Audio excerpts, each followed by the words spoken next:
We have a terrific guest this morning with us, Dr. James. Dr. James, welcome to Parenting Matters once again. Thank you so much for having me. I am excited to have you this morning. I heard some good news about you. Well, I hope it was good. It was very good. It was very good. You are now the school counselor of the year. I am. Yes, ma'am. Yes, ma'am. Thank you. Thank you so much. You are so welcome. Okay. This morning I just want to talk to you a little bit about school, returning to school. But first, I'd like for you to kind of tell us a little bit about yourself. Yeah. So I am Michael James. I am a school counselor by day. I'm also the founder of Limitless Empowerment, where we support beginning teachers on establishing trauma-informed classroom environments. But also, I am a motivational speaker and also coach, working with individuals, youth mainly, on supporting their whole development so that they are able to live from the place of their essence, is what I call it, and able to thrive and move from surviving to actually living their best life. So that's who I am in a nutshell, and I'm happy to be here today. All right, and we're happy to have you. Thank you. First of all, kind of tell us some things that's new in the school for the new year. That's a loaded question. Whatever you want to tell us. Yeah. Whatever you can tell us. Right, so that's a loaded question. So you said what's new? What's new? I think as we continue to transition from the post-COVID lifestyle, we still have to understand that our students, our babies, they still need some additional support, right? So, we were out of school, well, depending on where you were, most schools were virtual for about a year and a half, if not longer. And with that being said, the instructional time, a lot of students didn't get that. It looked completely different across the board. Like, I have friends who said they went virtual every single day. I have some people that said they didn't do virtual because access to internet connectivity wasn't necessarily there. So having an understanding that students want academically, they are still needing additional support. And with that understanding, the importance of investing in our students to make sure that they have what they need for as academics. And for example, investing in a student can look like getting a tutor, making a sacrifice. In the business world, we like to say opportunity cost. So if I get the tutor, I may have to forego getting a new pair, getting something new for the business or something. So understanding that we have to make an investment in our students. As it relates to the emotional aspect of things, especially with this Gen Z generation that's currently in school, understanding that those 2 years that they were out of school, and some of them have missed that social aspect, there is a need for them to continue to gain that. I'm not going to say that they have to have it every single day, but we have to make a push where to help these students become well-rounded. As you know, a lot of families want to say, hey, go to school, get good grades, then go to college and, graduate from college, get a job, start a family, and it's like living the American dream. But in order to understand the importance of actually being able to obtain the American dream, there's steps and processes that you have to take, and understand that some families have advanced further steps compared to another family. So understanding where you are in the race, and understand that it's okay, you can get through this. You may have to be vocal about what you need in order to get to where you want to go, but understand that exposing your student, your child, to a multitude of different things like community resources, also what's going on at different schools, also what's going on at state level. For example, there are Boys and Girls Clubs, there are National Honor Societies that would allow students to gain exposure. So you have the academics, you have the social emotional, but then the last, I would say, the parenting piece. I think with my experience and communicating with other educators, that is a piece that is often times is overlooked. You have families where if they just supply money, then they feel like that's doing everything that they need. And you know, for some people, that's all they can do at that particular time. But for some, that's just a way to fill a void, a gap. And so, understand the power of community.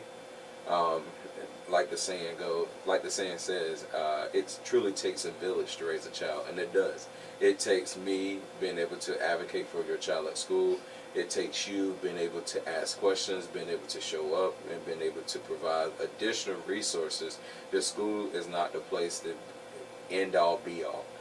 The school is a supplement to what you're already doing. I like to say it through the lens of whenever you're looking at the school is it's like the protein shake whenever you're working out, right? So imagine working out and you're going to the gym, and you as the parent got to do the main part, right? Because this is your child, this is your baby. You do the main part. However, to help your journey, when you're working out, you'll take a protein shake, you'll fix your diet. And so that's what the school is there. It's there to supplement your child's education, and that's where it starts, at home. And then the school, the community, the church, and everybody else helps support that vision. So understand the importance of family, and understanding the importance of making sure when you have family that you are teaching them things that are critical to their development. For example, history, right? So if you look at the attack on public education as it relates to teaching students the correct history, then you will understand your duty as a parent, right? And sometimes I know my mom, for example, she doesn't feel competent enough to be able to have those conversations, and so she leaned on me to be able to have those conversations with my siblings and my nephew and niece.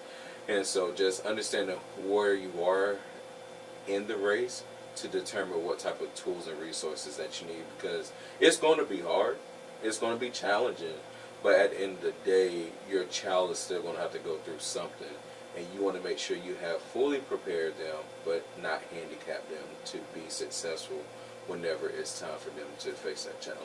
So I would say those three particular areas: academics, social, emotional, but also that family support is definitely critical as we enter this new school year. Dr. James, what would you say would be um, a resource that they could pull from for their school supplies? If maybe they can't afford to buy them all themselves, Okay. what would be a major resource that they could pull from? I would say before you can pull from any resource, you have to check yourself first, right? You have families and individuals who are yes, please give me all the free resources. You have the ones that take advantage of every single thing. And then you have the ones where their pride won't allow them to take advantage of anything because they don't want to feel like they're in a position of need. So I think first you have to start with ourselves. Like, where do you stand? Like I said, where do you stand in this situation? What is your mindset? What is your attitude about receiving free resources? And then once you check that and understand, okay, I'm accepting this because it's for my kids. It's not for me. It's for my kids. I'm accepting this not because I can't afford, but because it's supplementing my child's education. It's supplementing where I don't have to spend money. I can use that money to invest in a tutor. I can use that money to invest in a family vacation. And so once you have that mindset, then you're able to look at community resources. I know a lot of churches locally, they have like back to school drives. I know a lot of programs. I know there's a program in Warsaw called Brave, and they host like a back to school book bag drive. I know a lot of communities, they rally up and they create opportunity to supply just back to school materials for students that are going to school. So I would say utilize your social media, utilize Department of Social Services, not just for them to supply that, but to supply the information, right? Believe it or not, some Walmarts, they have like information, or they have like people have a table set up giving out stuff, depending on where you're located. But I think the best bet is to utilize social media to find that information, but also inquiring with your local churches, because I know many of them are looking to give back as it relates to school supplies.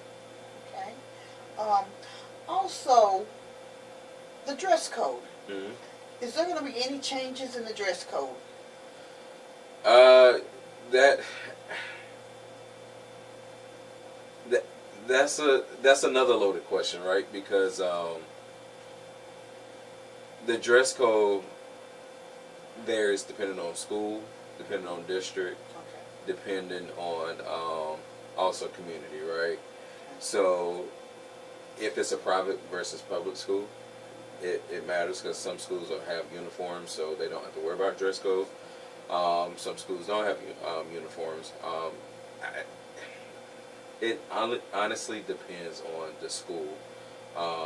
But to be on the safe side, as families are shopping for back to school items, I would say consider looking at your school's dress code, which can be found online on the school's website and or on the district's website.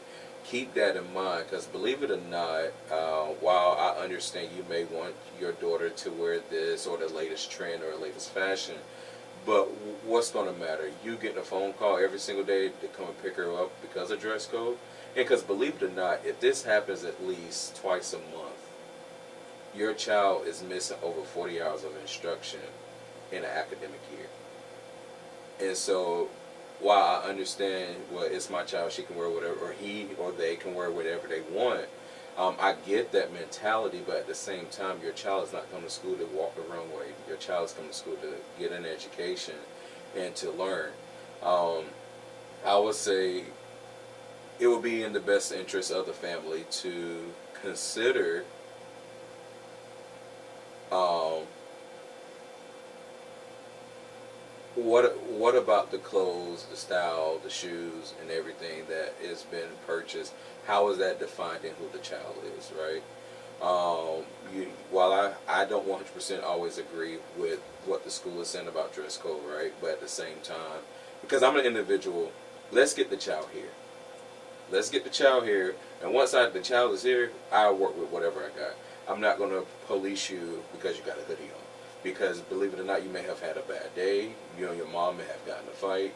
And so I have the understanding, but not everyone who is working with your child has that understanding. So I try to be mindful of that, but at the same time, there are rules and regulations that you have to uphold and follow. And if you don't, there are consequences, right? So I would say though I can't necessarily answer your original question, will there be changes? Because each school is different. I would say to be on the safe side, you will not go wrong if you review the parent handbook and the dress code policy prior to you shopping. I know they say if it's like 2 finger lengths or something like that, then it's too short, and don't purchase anything that has derogatory language on it. I understand all of that, and I'm sure family members, they understand it as well. But one way to make changes and suggestions as it relates to the dress code is consulting with your school administration team, also advocating at school board meetings, and also advocating for, if your school don't have a student council, to create a student council so that some of those concerns could be addressed appropriately. But that is a way to be able to see change in schools. Also, will there be any after-school care that you know of as of yet for students who say their parents work on third shift or second shift and they don't have anyone to go home to? Right. So again, that's another question where it depends on the district, right? I know last year at Duplin County, I want to say all the middle K-8 schools, right? All the K-8 schools had the opportunity to offer like a 21st century program, and with that program, it allowed students, I want to say students in grades 3-5, the opportunity to stay after school and get academic help, also social emotional, and then they did like some creative arts. So I want to say that that was offered because additional funding through like the CARES funding post COVID. Um, as it relates to additional services, again, it's leaning on those communities that you reside in. For example, like Wallace, I know they have a after school program where families can allow students to participate in like cheerleading, different athletic opportunities, and it just solely depends on the community that you live in. Again, to create that though, I will always strongly encourage families to create what you want in your communities by getting involved, advocating at town hall meetings, advocating during church meetings.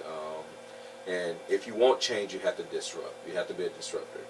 Because sometimes it's not created because the people who are often sometimes in leadership, I'm not going to say they don't see a need for it, but it's not directly impacting them. So if it's not brought to their attention, that may not be their priority for practice at that moment. So not saying they don't care, because sometimes they do care, but there's so many other moving pieces. That's where their attention is focused on. So sometimes bringing those things up, like we need more after school care programs, with the understanding that if we create the after school care program, it's not going to just be a babysitting service. It's going to be an opportunity for your child to engage in after school program activities that is governed by what is the policy that they create and the MOU that is established to determine the program. So I would say if there's no programs, because I know Magnolia, there's nothing. There's nothing there. However, the citizens of that community have a right to say this is what we need. And it's up to the mayor and the commissioner and all the other people that sit on the board to say, okay, what can we do to establish that for our community? And it's going to take accountability, which is fine. Hold them accountable. They'll be okay. And sometimes if they can't get it together, then help them out. And when I say help them out, you can read in between the lines. Help them out. Okay, Dr. James, what would be some reasons of importance for parents to attend orientation? Now that's a very, it's one of the most important times of the school, beginning of the school year, right? Outside of parent teacher conferences. And so orientation, open house, that term is used interchangeably across many different school districts, because sometimes people use meet the teacher as open house, and sometimes schools use open house as an event later after school has started. So I think what you're talking about is the meet the teacher experience, correct? Right. So with the meet the teacher experience is crucial, and I know school districts have gotten better with hosting the hours. I think it used to be like from 12 to 7. Now I think it's between 4 and 6 p.m. And then they also have it established depending on the grade level. So check with your school to determine the time. But I think it's critical and it's important for families to get out and meet who's in the building, right? Because something that I don't like seeing is I haven't heard from you all school year, but we are in the 4th semester. Literally 1 week left of the semester. We're in the 2nd semester, 4th now weeks with literally 1 week left, and you're emailing me or the principal or the teacher about your child failing a particular class, and you want to know if they can get extra credit. And while one part of me want to have empathy, but the accountability me want to say absolutely not. And so I think it's critical and it's important, because during this time of meet the teacher, you're receiving valuable information. One, you're setting the tone for the school year. You're letting the teacher or teachers know that this is my child, or I am the caregiver of this child, or I'm the representative or the advocate for this child. If you have concerns, please reach out to me or another family member. I'm going to support the child. I'm going to ask questions, and I'm looking to get involved. And even if you can't get involved, that's perfectly fine, but I'm here to support the child. Because sometimes I'm just going to be completely transparent. It matters when students have somebody that comes with them, right? And it shows the teacher that, hey, okay, I remember little Tommy or whatever, and he had this, and sometimes I'm not gonna say it happens a lot, but it has happened, because it has happened to me, where it determines how they treat the child as well. Especially if they know no one is advocating for that child, they may not go as hard, or they may not be as lenient. It meeting the teacher is so important to the fact that it can determine a lot. It can determine success for the student. Not 100% success, but it can determine how the student is perceived. It has an ability to shape that. I will also add the fact that meeting the teacher, it also gives you the opportunity. Like they said in business, you may interview. The employer is interviewing you, but you are also interviewing the teacher as well. And not necessarily you're trying to catch them up in a situation, or catch them lying or anything like that. You're just trying to say, okay, I feel like this is a safe environment. So whenever I send my child to school, based on my conversation with the teacher, I feel it's a safe environment. So I know if Pooh can come home telling me one thing, I'm like, okay, I'm gonna reach out to Miss So and So because I got her on Class Dojo.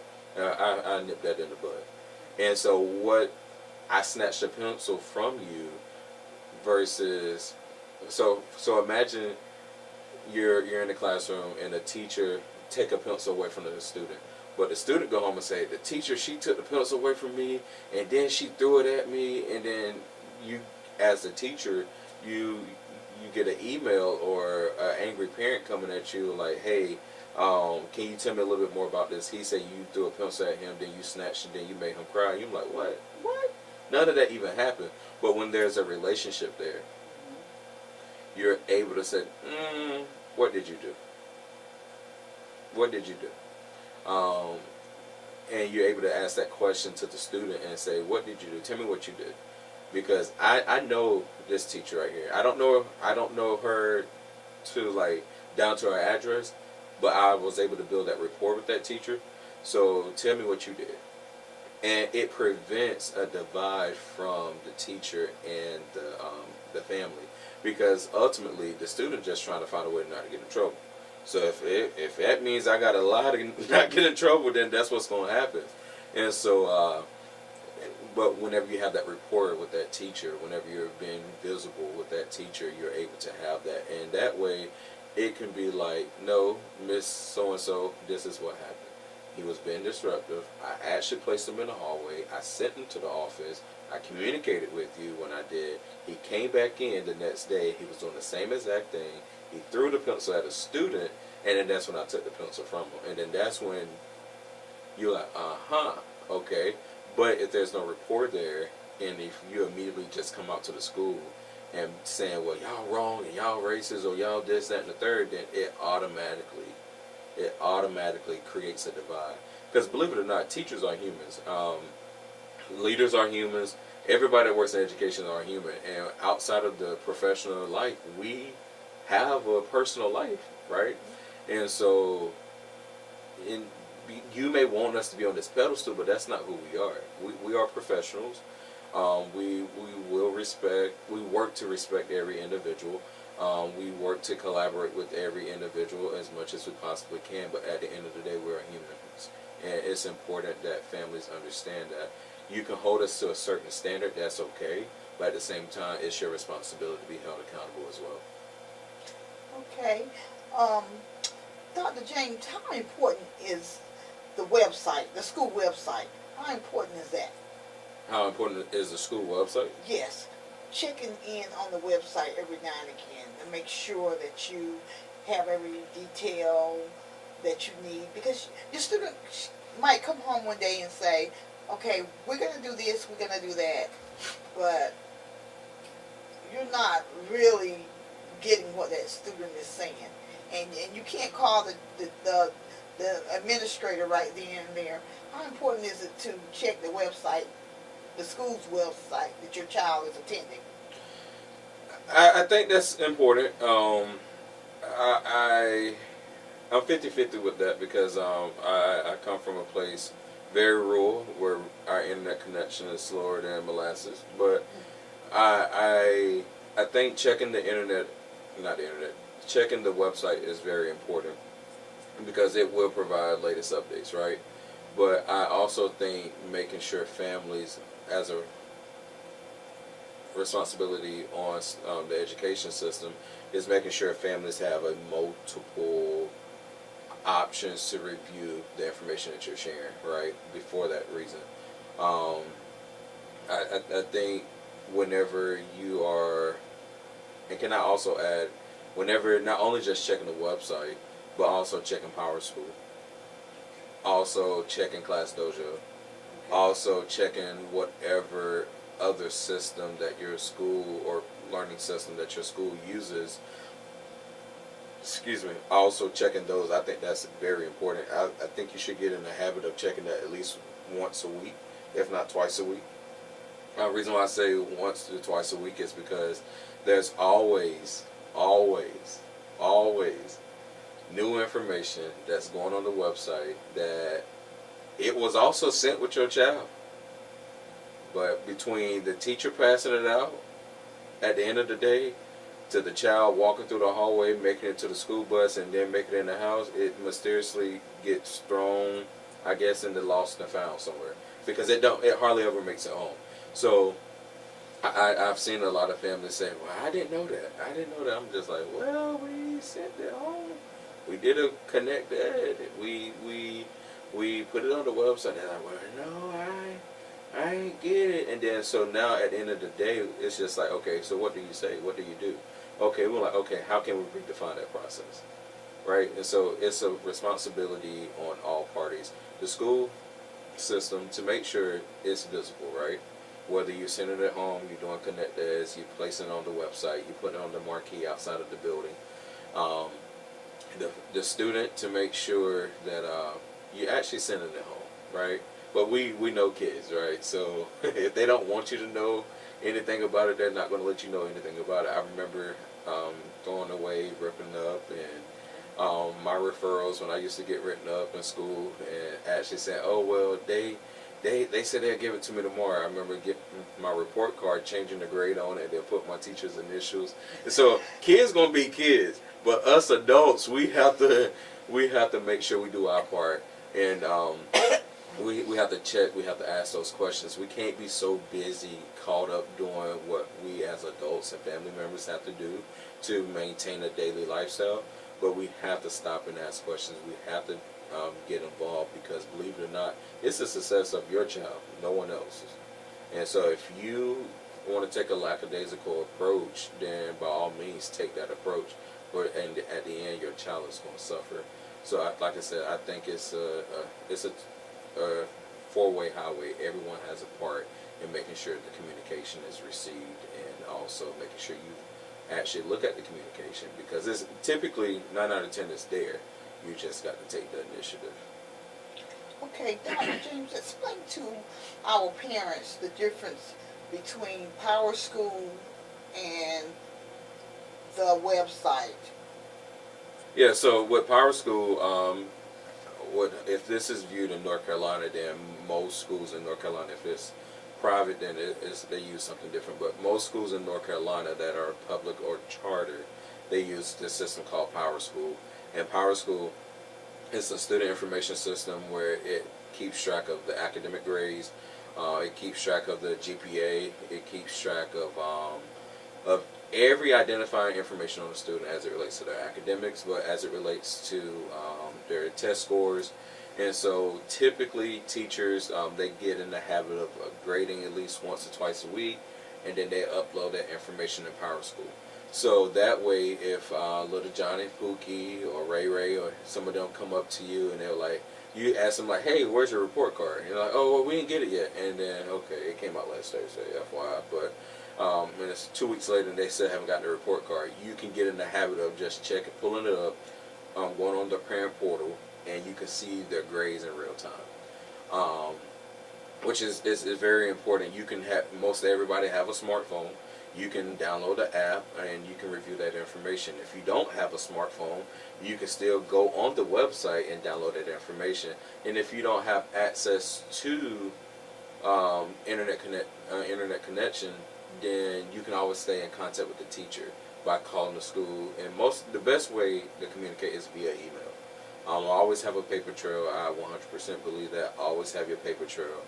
And but Power School, it is a helpful tool to be able to keep track of your students' academic performance, because that is one of the systems that teachers use to be able to record academic data. And the website, you said, compare. And so with the website, it's just general information. You can find out information about transportation. You can find out information about employment opportunities. If you're interested in working in the schools, you can volunteer. You are able to find out. My biggest one is policy. A lot of families are not aware of how much that the policy is on the website. And if you suspect something is going on, you can always refer to that policy. How to file grievances if there's a dispute within the school. How to the curriculum that the school is using. A lot of people just don't understand that most of the information is on the website. The curriculum, the field trips, all sorts of information is provided on the website. It's just taking the time out and just reviewing it and comprehending it, and if asking questions if it doesn't make sense to you. All right. Well, we certainly appreciate your input on Back to School, Dr. James. And this is Parenting Matters, and I'm Brenda Reddick, your host.